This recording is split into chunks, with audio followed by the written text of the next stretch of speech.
live performances, where everything that can will go wrong. These are some of the most disturbing moments caught on camera.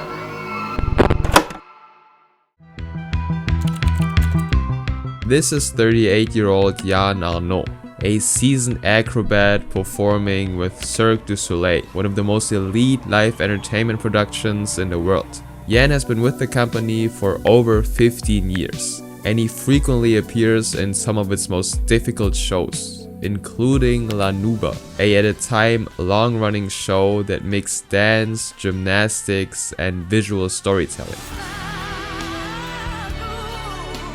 And Verikai, a performance that is an acrobatic tribute to the nomadic soul.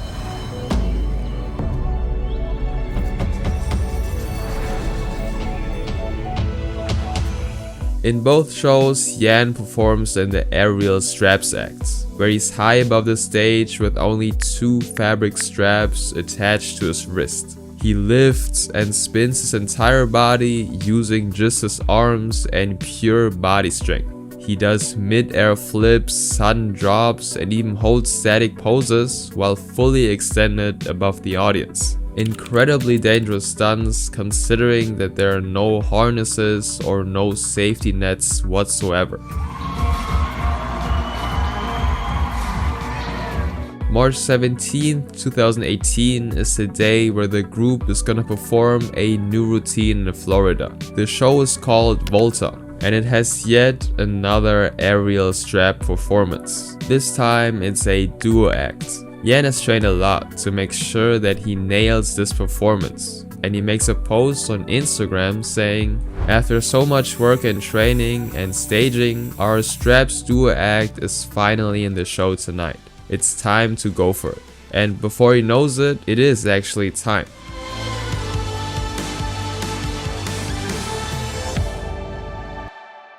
It's a Saturday night, and the audience is excited to see the new show. There's music, lights, and families are there with their kids to see the human body being pushed to its limits. Nobody has any idea what tragedy they're about to witness. Ladies and gentlemen, the show has temporarily been interrupted. The first half of the show goes well, and during the Volta performance, the stunts get increasingly more intense and difficult. But Jan and his partner seem focused. It's not until the end of his stunts where things go horribly wrong.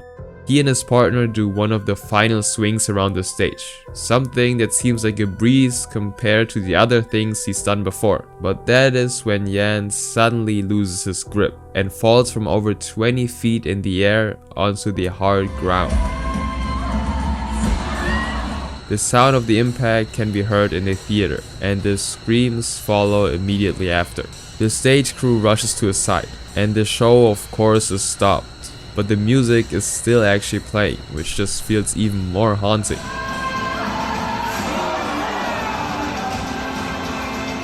And his partner can only continue swinging as he witnesses Jan on the floor. Paramedics arrive relatively quickly, and they get him to a nearby hospital, but the damage is already done. He passes away just hours later. The following day, Cirque du Soleil releases a statement. The entire family is in shock and devastated by this tragedy. Jan had been with us for over 15 years and was loved by all who had the chance to know him. There was no malfunction or anything. It was simply a small human error that with no safety precautions led to the loss of a life. He left behind his wife and child. This next case didn't just shock millions, but created whole movements. The trainers decided that they had to stop the show because they couldn't get the whales under control. It's February 24th, 2010, Orlando, Florida. Dawn Brancho is SeaWorld's top killer whale trainer. She has worked with orcas for over 15 years, and people from all over the world come to see her perform.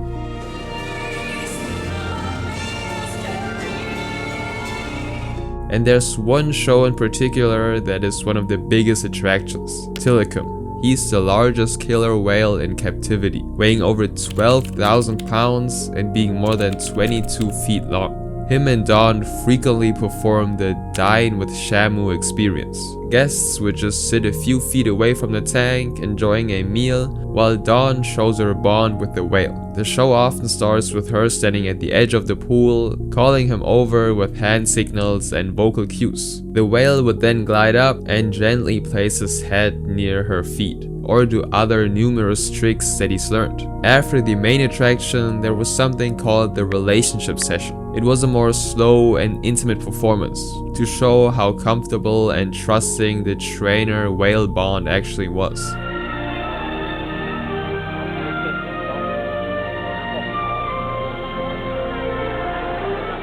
Tikeke might wave his fins or roll over for belly rubs, and at the end of the day, they would all line up together at the glass, giving the guests the perfect moment to take a photo. Although all of this might appear wholesome and friendly from the outside, Tikeke was still a wild animal in captivity, and it showed, despite SeaWorld wanting to hide it. Tikeke was captured in the wild in Iceland in 1983 when he was just 2 years old, and he spent his early years at Sealand in Canada. From the very beginning, he was kept in a small tank with 2 older female orcas, and they would constantly attack him, forcing him into submissive behaviors. But every time the trainer saw that, they would punish all 3 whales together, traumatizing the entire group. 1991 is where the first accident happened that actually showed the wild side of these animals. A trainer named Kelty Burns slipped into the pool and was dragged underwater by all 3 of the orcas, passing away that very day.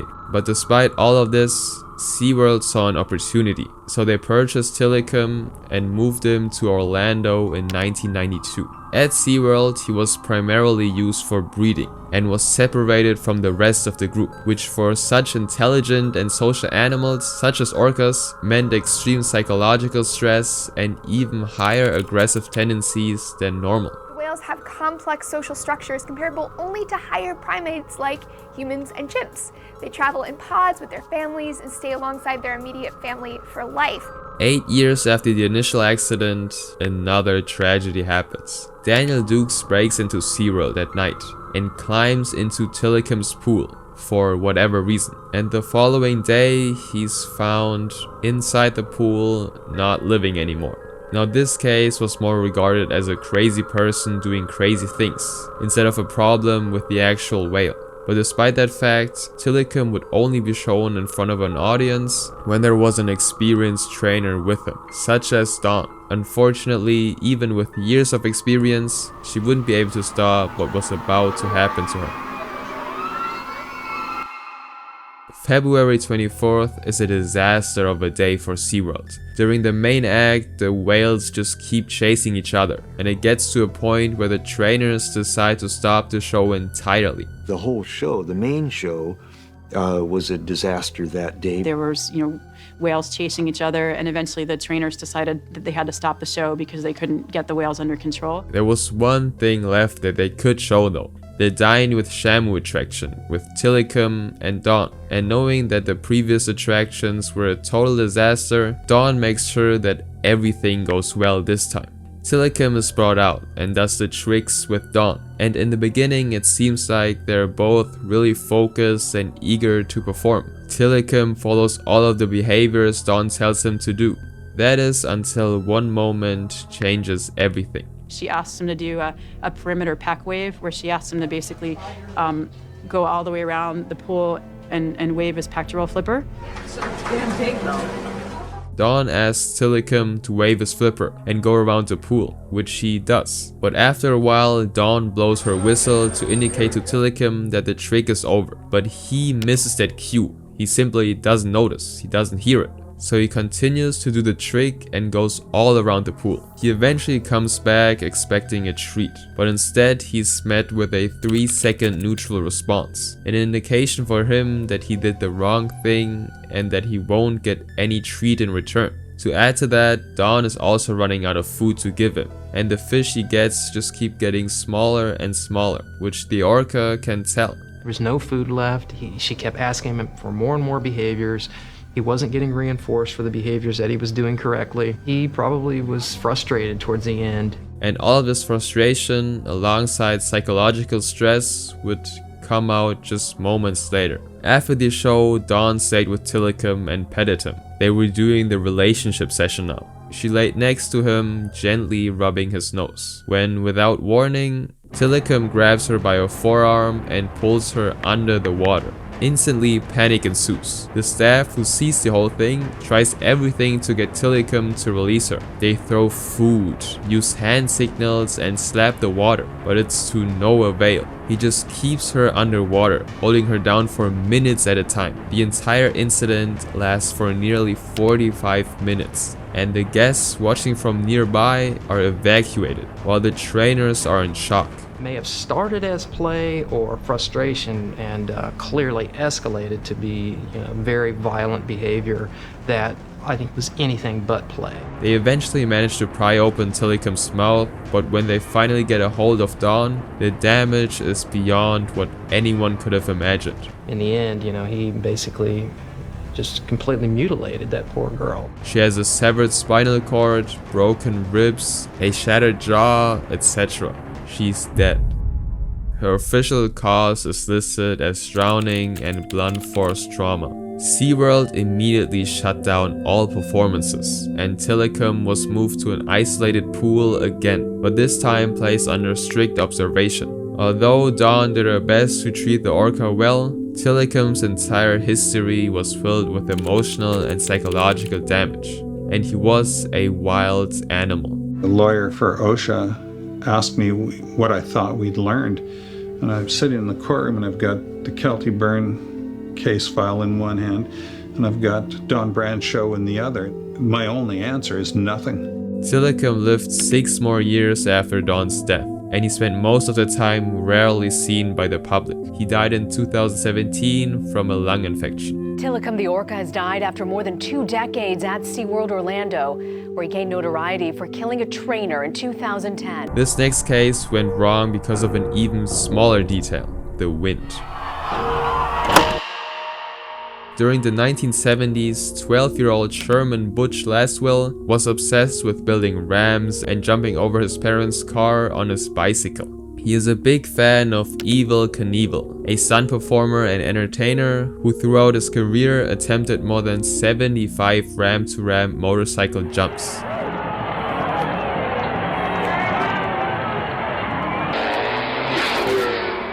And Butch would also get his first motorcycle at the age of 15, and from that time on, he would be obsessed with motorcycle jumping himself.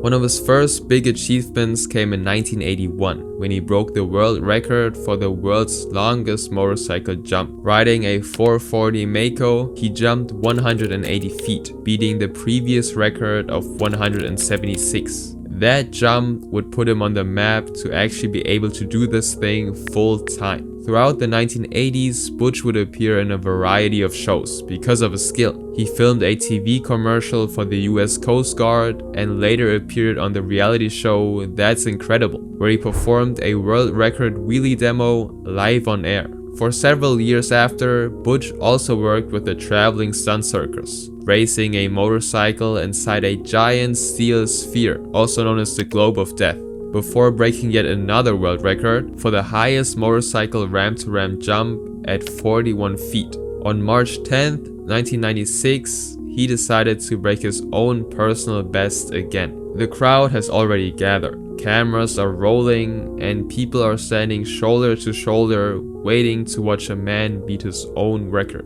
Motorcycle daredevil Butch Laswell will attempt to jump across a freeway overpass. This time driving on a Honda CR500 motorcycle, his plan is to jump over a 38-foot high bridge to fly for around 51 feet. The wind is strong, and Laswell decided to go for it. But just as he's in the air, he's blown off course due to the crosswind and excessive speed.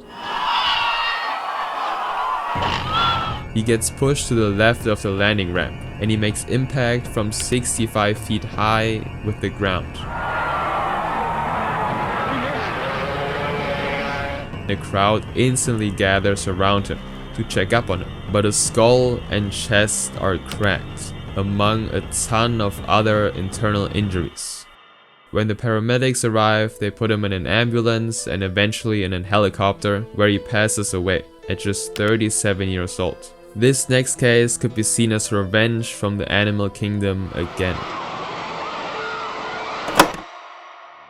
It's the 20th of August 1994, Neil Blaisdell Center Arena in Honolulu. The circus is already packed with people enjoying the show.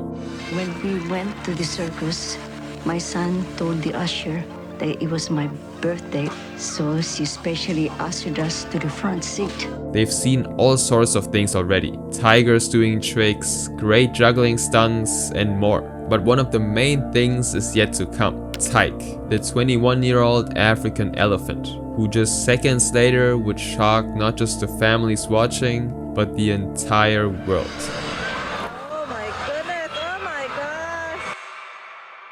Tikeke, alongside many other animals, were owned by the Hawthorne Corporation, and circuses would rent them for their shows and take them all over the world.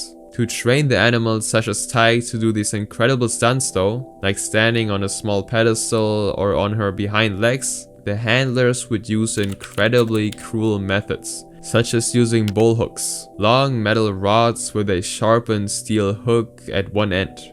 I was told that you had to use a hook, you had to be tough with them, you had to beat them up if they showed any kind of reluctance to do what you wanted. They used them to jab Tikeke behind her ears, legs, and even just her face, every time she did something wrong or did not behave accordingly. The goal was simple: break the animal's spirit and make them so scared of being punished that they just had to do the trick right. Tikeke, she required a lot more discipline because she was strong-willed and she just fought tooth and nail to not have to do what she was doing. Tikeke and other animals were also chained up for up to 22 hours a day, often unable to take more than a step forward or backwards. And although most of the performances would be great for the families watching, the animals essentially lived in hell, something that Tikeke would show on numerous occasions.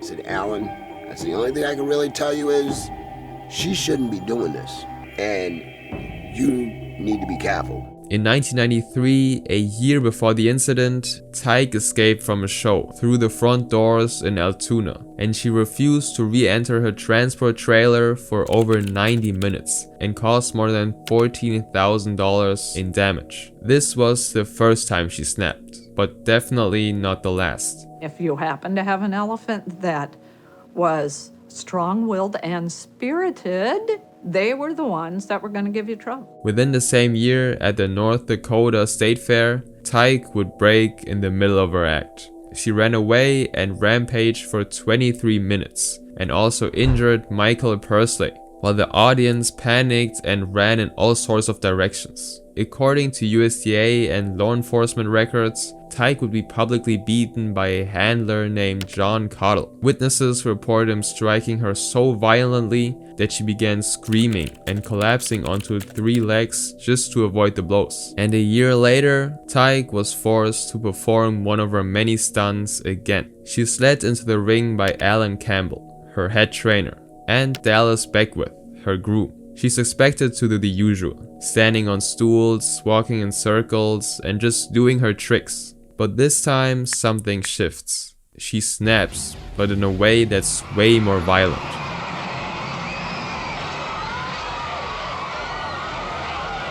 She physically steps on Dallas and throws him around numerous times. And when Alan tries to step in to help him, he's also knocked to the ground and eventually crushed.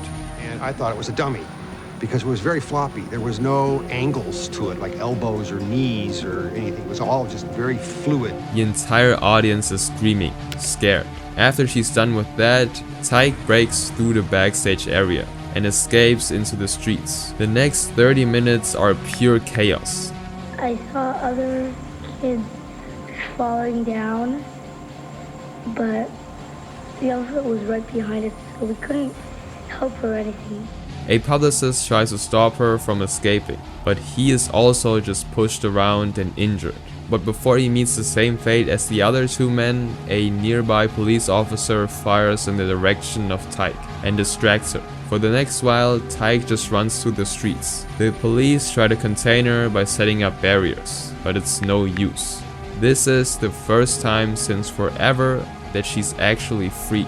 The police open fire. In total, it takes 87 bullets until she collapses and dies.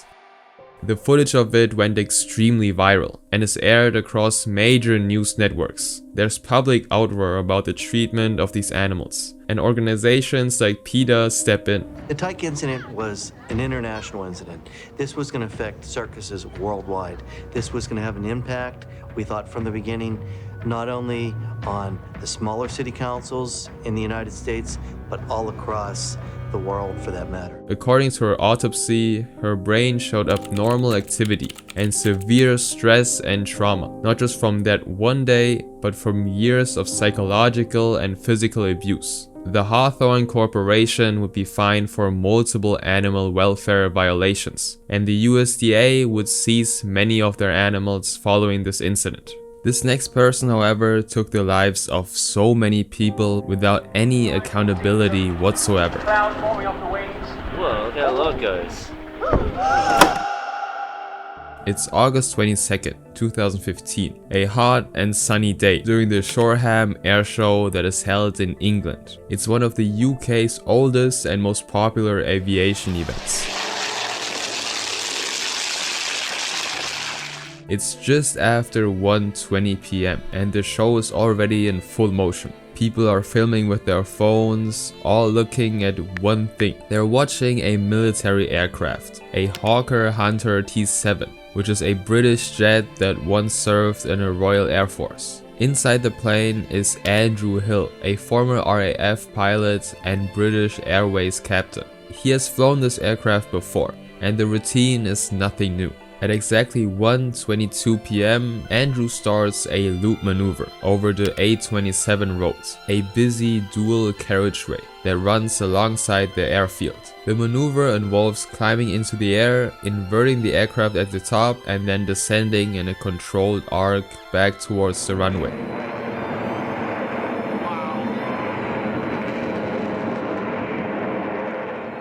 But just as the jet comes down from the loop, it's too low. The maneuver started from a height of 200 feet, which according to aviation experts left no room for misjudgment. The loop should have started at a height of 500 feet, but that wasn't the case here at all. Before the plane is able to complete the loop, it crashes onto the road.